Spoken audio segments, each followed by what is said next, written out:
tangible tokens at her fingertips. These treasures trapping time.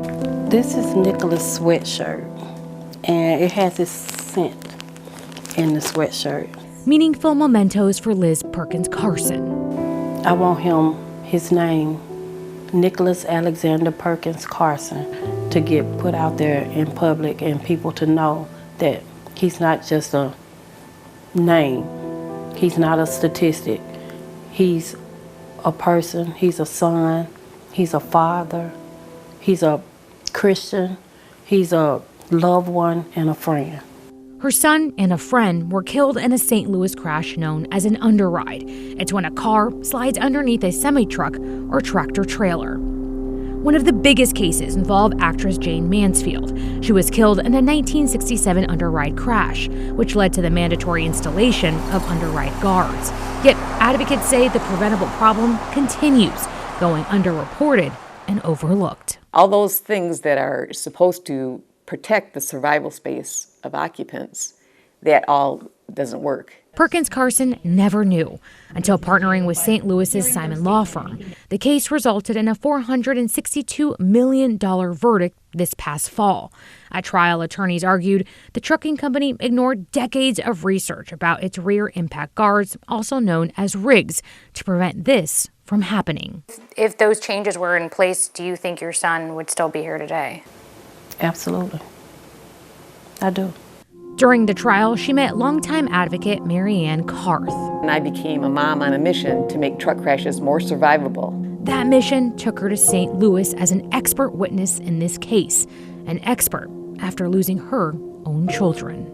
11 years ago, on May 4th, 2013, I got in my Crown Vic to go on a road trip with the 3 youngest of our 9 children. The rear underride guard on the back of the truck, which met the federal standard from 1998. It came right off, and the back of our car went underneath the back of the truck. And Annalie and Mary were sitting in the back seat. Annalie died instantly, and Mary a few days later from her injuries. She has her own keepsake. Mary was taken to a hospital 2 hours for mine, so I never saw her again, and the nurse cut off her braids. The memories of her daughters motivate her to move the needle. The major reasons that they give for not doing it is cost. It will add weight to the trucks, and that will therefore reduce the payload they're able to carry to transport. They can do it. They know they can do it. They have engineers who've got up and said that they could do it. They just choose not to. How does that make you feel? Like, we don't matter. And that's not acceptable.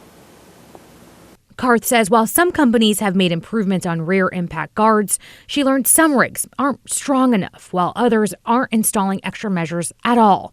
Carth, along with other advocates, have been a force, even getting Congress involved. As part of the bipartisan infrastructure bill in 2021, Congress required the Department of Transportation to research if it should mandate side underride protections on large trucks. They still have not issued strong underride mandates, which leaves it possible for the industry to continue to put on 2-week rear guards or no side guards. For Carth, she continues demanding change with her daughters at the forefront. I think that they would be happy to know that other people wouldn't have to die that way and other families wouldn't have to go through the unimaginable grief. And for Perkins Carson, she's reminded of her son daily through her granddaughter. It's so reassuring that it's like he lives in her. In honor of her son, she's fighting to protect future generations. Justina Coronel, 5 on Your Side.